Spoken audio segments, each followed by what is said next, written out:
Howdy folks, welcome back. So, the Sportster. I went to the DMV, I got all the paperwork done, I got the title back. So now it is time to tear this thing apart and get to chopping on the frame. So yeah, it's kind of like deja vu for me because I just did this like a month and a half ago. So time to do it again. Cue the fast motion because I'm not gonna bore you guys with taking a motorcycle apart.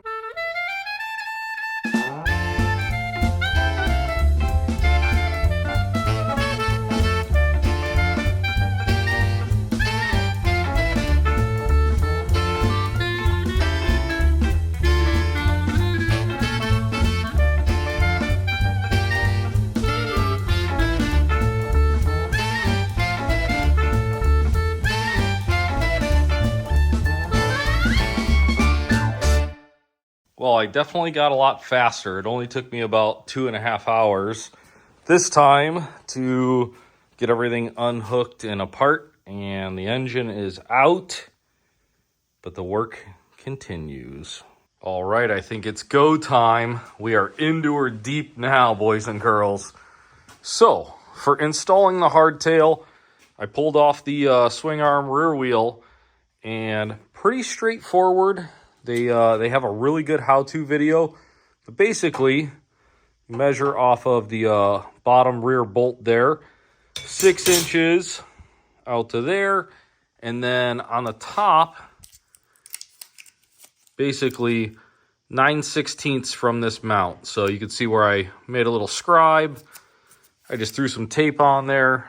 All right, so I had to splice this into the video, and I'm not too stoked about it, but in the Lowbrow video on how to put the hardtail kit on, it gives you the measurements. Like I went over 6 inches on the bottom and 9/16 on the top. 9/16 on the top is wrong. And if you go to their website, they have a special note where it says 1 to 1.5 inches. And they didn't bother to put that in the video or in the comments or anything like that, which super sucks because now my buddy Jordan is going to have to do a little extra fab work. No big deal as far as it's not a deal breaker. And I actually have an extra frame, stock frame from a wrecked bike. And if we need to cut a section out, we can. We're going to cross that bridge, tonight or whatever. But before I posted the video, like I said, I got to splice this in to let you know. Don't go off of their 9/16 measure. I would do 1.5 inches and then you can cut back, or even 1 inch. Right now, I'm looking at about a 1/2 inch gap here that we're going to have to remedy. So if you're doing this at home, don't listen to the Lowbrow video. Cut it 1 inch, 1.5 inches, and then cut it back if need be. Thanks for coming to my TED Talk. Enjoy the rest of the video. The way I'm going to cut this, there's several ways you can do this, and there's really no wrong way. But for the sake of YouTubes and making this a DIY, you could do it yourself type of thing, we're using a Harbor Freight Sawzall with a Milwaukee blade. But I have other stuff. I have a cutting wheel that would work great and all that, but Sawzall is going to be for today. We're doing it garage build style. So big time safety with this stuff, glasses, ear protection. You know, we want to be able to build a ton of these. I don't want to cut my finger off.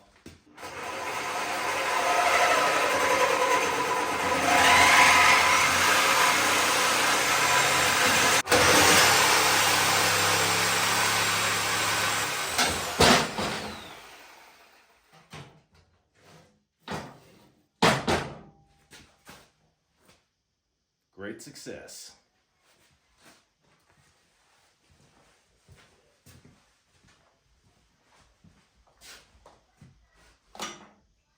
Oh my God, what have I done?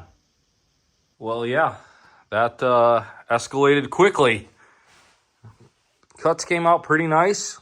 Pretty happy with that.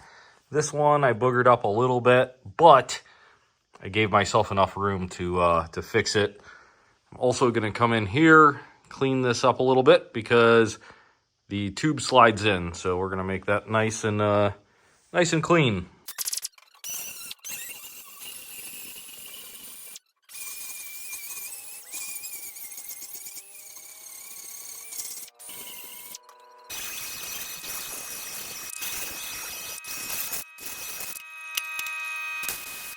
All right, guys, we are having fun now. Got the frame cut, got it cleaned up.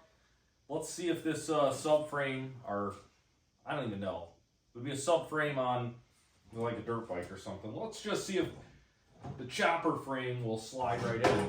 Now, I had read/heard that this is the tricky part, and that sometimes you gotta squeeze these two bottom rails together. So we can do that.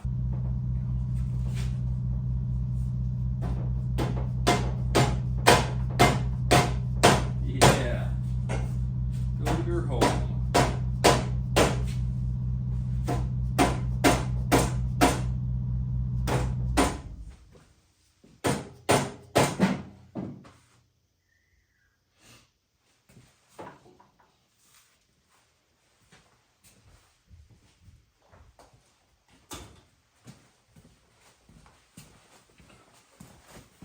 Alrighty, that looks pretty darn good. I am stoked on that. What do you guys think? It's not, I didn't weld it or anything yet, but I think it's a good start. Next step, the engine needs to go in, and then that way everything can get welded up.